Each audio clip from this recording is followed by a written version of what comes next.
In this video, we are going to talk about house lords, that is functional benefic and malefic for Leo ascendant. For Leo ascendant, Sun is the Lagna lord. So Sun is a benefic because the Lagna lord is always a benefic.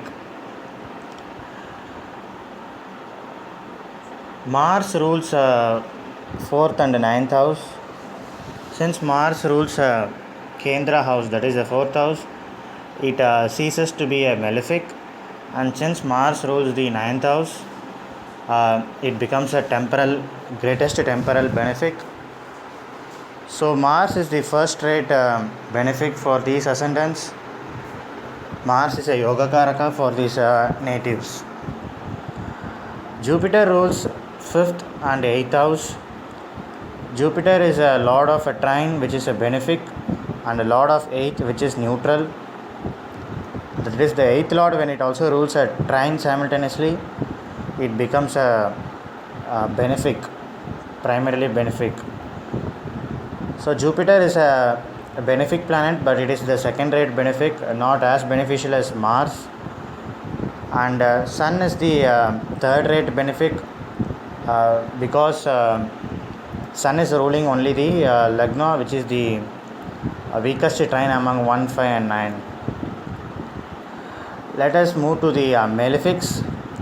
Mercury is the first rate malefic because Mercury rules the 11th house. The 11th house is the strongest of evil houses, so Mercury is a malefic. Mercury also rules the second house. The second house is generally neutral, but when it rules a evil house or when it gets associated with a evil lord, it can become a malefic. So Mercury, on account of ruling the second and the 11th house, becomes a first rate malefic. Saturn rules 6th and 7th house. Lord of 7th is a neutral. That is when malefic planets like Saturn, Mars rule a Kendra house, they cease to become malefic. But in this case, Saturn is also ruling the evil 6th house. So Saturn is a temporal malefic for Leo ascendant. The lord of the 6th is the second strongest evil lord. So Saturn is a second rate malefic for these ascendants. Venus rules 3rd and 10th house. The lord of the 10th, when a benefic is ruling the lord of Kendra house, it ceases to become a benefic. And the lord of the 3rd house is a evil house. So Venus is not a good planet for these ascendants, in the sense that Venus is not a yoga producing planet. Venus is a third rate malefic. Remember, the important rule is when benefics rule Kendra houses, it ceases to be benefic. Like for Cancer, Venus is a 4th lord, it ceases to be benefic. For Virgo, Jupiter is the 4th lord, it ceases to be benefic. And when it simultaneously rules another evil house, it can become a very malefic planet. So here Venus is ruling the 10th and the 3rd house, and it becomes a malefic. So let's see what planets can give yoga for these natives. Sun, Jupiter and Mars are good planets. Mercury, Venus and Saturn are malefic planets. Moon is the 12th lord, and it is a neutral planet because the lord of the 12th is a neutral and depends upon its other house it rules. In this case, Moon does not rule any other house. So Moon is a neutral, and when it conjoins with Sun, Jupiter or Mars, it becomes a benefic. And when conjoined with Mercury, Venus, Saturn, it can become a malefic.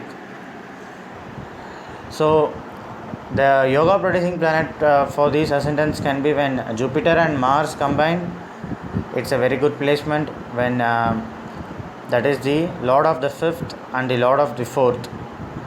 Jupiter and Mars, when they are in combination, or when they are exchanging signs, or when they are opposite to each other, these placement can give a good yoga.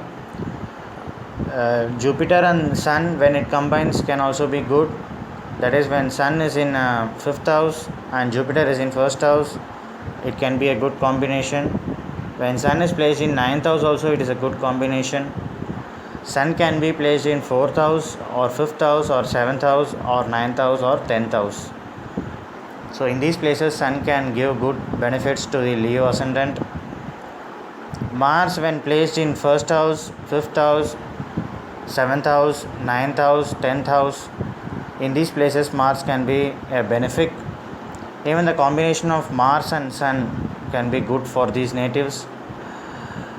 And Venus is not a yoga producing planet, but when placed in trines like 5th house or 9th house can give some partially good benefits, because it is a lord of the 10th, and when placed in a trine like 1st house or 5th house or 9th house, it can give some 75% benefit. And when these yoga producing planets like Mars, Jupiter and Sun are involved with Mercury or Saturn or Venus, they can give mixed results, and sometimes even the good results can be obstructed. So these are the house lords for Leo ascendant. I hope this video was clear. And if you are a Leo ascendant, check your planets where they are placed, where the functional benefics and functional malefics are placed, and you can get some idea on your chart.